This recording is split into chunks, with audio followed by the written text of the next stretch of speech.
England की राजगद्दी साल 1511 से लेकर 1547 तक हेनरी के हाथों में हुआ करती थी। राजा हेनरी की कई पत्नियां और एलिजाबेथ व मैरी नामक दो बेटियां थीं। इनमें से मैरी राजा की पहली पत्नी की बेटी थी। राजा हेनरी को मैरी ज्यादा पसंद नहीं थी, इसलिए वो उसके साथ बुरा व्यवहार करते थे। मैरी महल के नौकरों के साथ महल का काम करती थी। अगर मैरी कुछ कह भी दे तो राजा उसकी कोई बात नहीं मानते थे।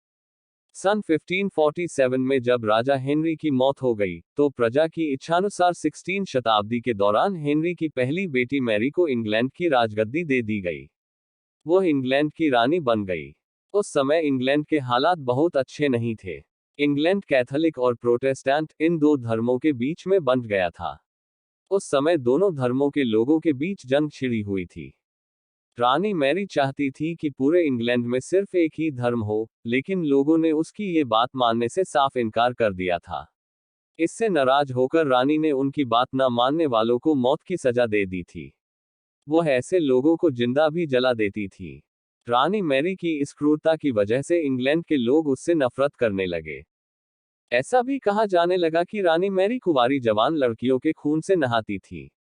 उनका मानना था कि उनके खून से नहाने से वह ज्यादा दिनों तक जवान रह सकती है। कुछ सालों बाद रानी मैरी ने शादी कर ली और कुछ समय बाद इंग्लैंड में एक खबर आई कि रानी मैरी गर्भवती है और जल्द ही उनके राज्य को उनका नया राजा भी मिल जाएगा। इस बात से हर सभी खुश हुए, लेकिन उस समय रानी मैरी के साथ बहुत ही अजीब घटना हुई।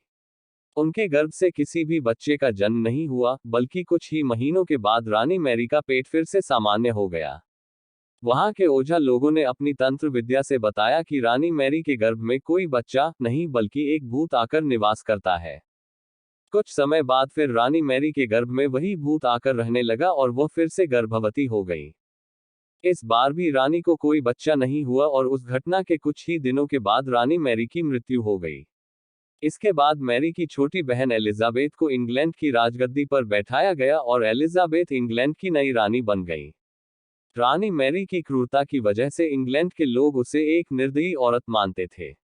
वहीं जब उसके गर्भ में बच्चे की जगह एक भूत का निवास होने लगा, तो लोगों ने उसे शापित भी करार दे दिया और इसी वजह से उसे लोगों ने ब्लडी मैरी का नाम दिया।